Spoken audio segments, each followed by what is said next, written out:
소아청소년과가 이 지원자가 없고요. 개원이들께서는 폐업을 한다. 이게 어떻게 된 일입니까?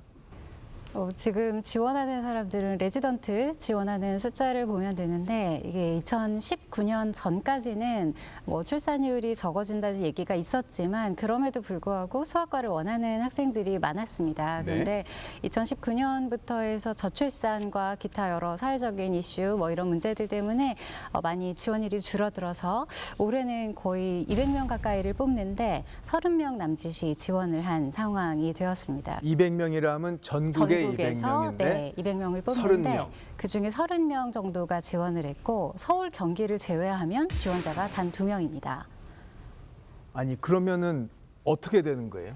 그래서 대부분의 대학병원들이 지금 레지던트 1년차가 공백인 상태인데 그 병원들이 지금 3, 4년에 걸쳐서 계속 지원자가 없었기 때문에 이미 2, 3년 차도 거의 없는 병원이 많습니다. 인천의 한 상급 종합병원의 소아청소년과 입원 병동. 출입문이 굳게 닫혀 있습니다. 이 병원 소아청소년과 전공의 정원은 4명. 그런데 올해에 이어 내년에도 단 한 명의 전공의도 확보하지 못했습니다. 교수 2명이 외래 진료에 이어 밤을 새는 입원 병동 당직까지 도맡아 하는 일이 이제 한계에 부딪혔습니다. 결국 병동을 폐쇄할 수밖에 없는 상황에 내몰린 겁니다. 병실을 유지하고 있는 동안에는 연속 근무 36시간 포함해서 일주일에 80시간 이상 근무를 전문의 교수가 하고 있었습니다. 내년도 상반기 전국의 소아청소년과 전공의 정원은 199명. 그런데 불과 33명만이 지원해 지원율은 16%를 기록했습니다. 보건복지부는 소아 전문 응급의료센터 확충 등 필수 의료 분야 지원 대책을 제시했지만 의료계는 불충분하다고 지적하고 있습니다. 이유가 뭡니까?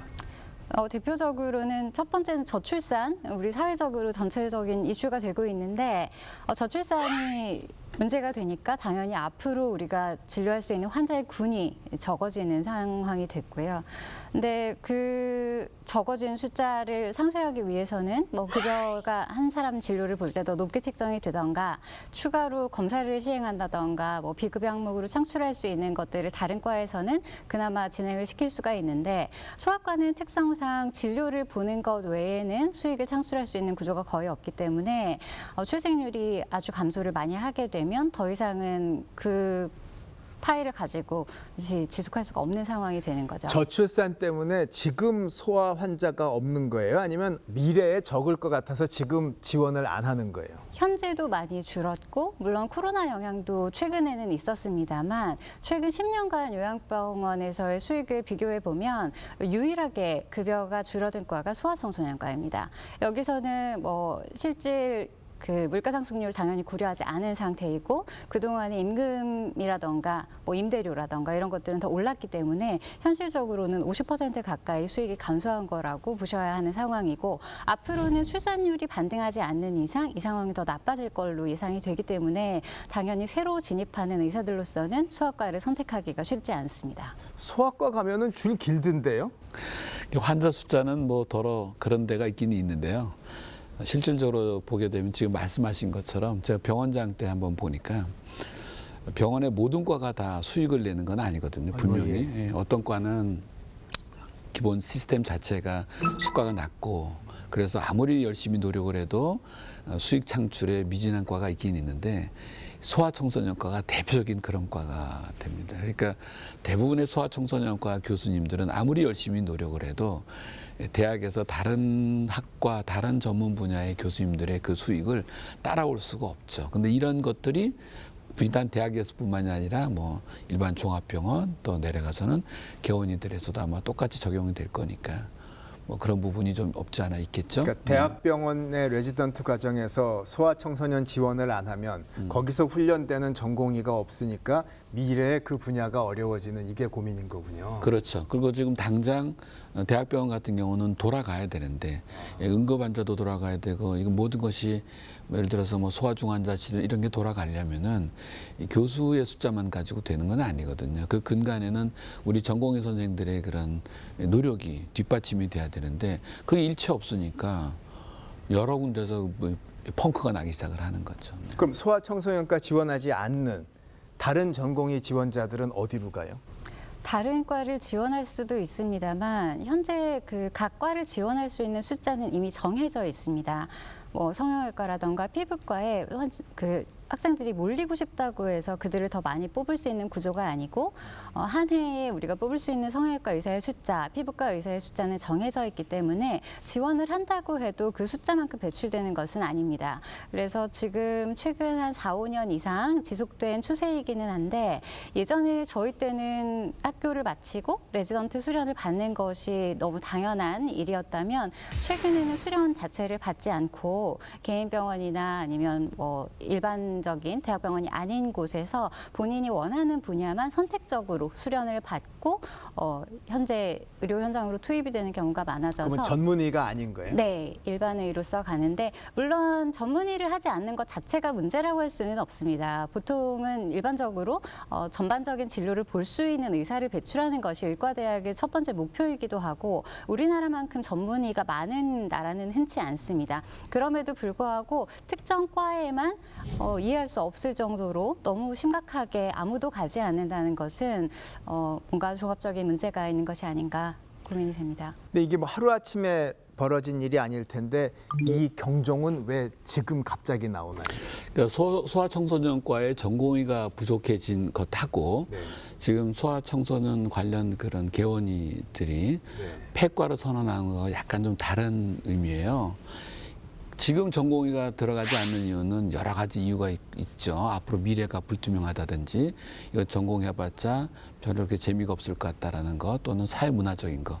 예를 들어서 맘카페 활동에 의해서 요즘에 젊은 의사들이 굉장히 그런 거에 대해서 의식을 많이 해서 뭐 힘들어하고 잘못되면 맘카페에서 그렇죠. 이지매를 당하고 그런 것도 보게 되고 네.